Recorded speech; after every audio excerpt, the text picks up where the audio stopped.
Shalom. Selamat pagi sahabat Siti.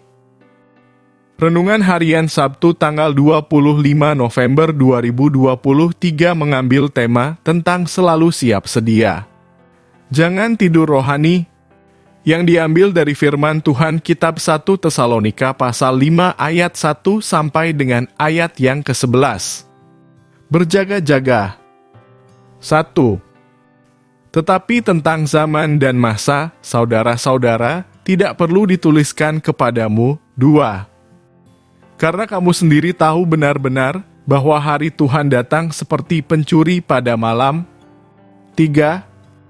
Apabila mereka mengatakan semuanya damai dan aman, maka tiba-tiba mereka ditimpa oleh kebinasaan, seperti seorang perempuan yang hamil ditimpa oleh sakit bersalin. Mereka pasti tidak akan luput. 4. Tetapi kamu, saudara-saudara, kamu tidak hidup di dalam kegelapan sehingga hari itu tiba-tiba mendatangi kamu seperti pencuri. 5. Karena kamu semua adalah anak-anak terang dan anak-anak siang. Kita bukanlah orang-orang malam atau orang-orang kegelapan. 6. Sebab itu, baiklah jangan kita tidur seperti orang-orang lain, tetapi berjaga-jaga dan sadar. 7. Sebab mereka yang tidur, tidur waktu malam dan mereka yang mabuk, mabuk waktu malam. 8. Tetapi kita yang adalah orang-orang siang, baiklah kita sadar, berbaju zirahkan iman dan kasih, dan berketopongkan pengharapan keselamatan. 9.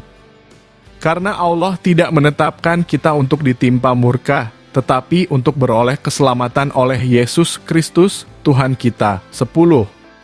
Yang sudah mati untuk kita, supaya entah kita berjaga-jaga, entah kita tidur, kita hidup bersama-sama dengan Dia. 11. Karena itu nasihatilah seorang akan yang lain dan saling membangunlah kamu seperti yang memang kamu lakukan. Karena kamu sendiri tahu benar-benar bahwa hari Tuhan datang seperti pencuri pada malam. 1 Tesalonika pasal 5 ayat 2. Hampir setiap hari kita mendengar berita-berita yang menggemparkan, mulai dari berita tentang pembunuhan, kecelakaan lalu lintas, bencana alam, bom bunuh diri, dan sebagainya. Dari kejadian-kejadian tersebut banyak orang menjadi korban. Salah satu contohnya adalah peristiwa kecelakaan pesawat udara yang terjadi pada 28 Desember 2014 silam. Pesawat AirAsia KZ8501 yang terbang dari Surabaya ke Singapura dikabarkan menghilang dan akhirnya ditemukan jatuh di perairan Pangkalan Bun, Kalimantan Tengah. Dalam kecelakaan ini 155 penumpang dan 7 kru pesawat tewas. Kematian adalah suatu realita yang tidak dapat dihindari oleh semua orang. Cepat atau lambat kematian pasti akan menjemput. Semua manusia, siapapun dia, pada suatu saat pasti akan mati. Itu ketetapan Tuhan yang tidak dapat dihindari. Bisa saja kita membuat sejuta rencana tentang apa yang akan kita lakukan di waktu-waktu mendatang, tetapi sewaktu-waktu kematian bisa saja menghentikan semua rencana itu. Hari ini mungkin kita masih terlihat sehat dan segar bugar, tetapi apa yang akan terjadi esok hari, siapa yang tahu? Sakit, bencana, kematian atau hal-hal yang tak terduga bisa saja menghampiri hidup kita.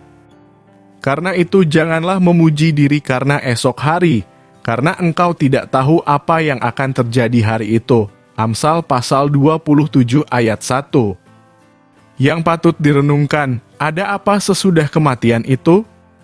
Alkitab memberikan jawaban secara pasti dan sama seperti manusia ditetapkan untuk mati hanya satu kali saja dan sesudah itu dihakimi. Ibrani pasal ayat 27.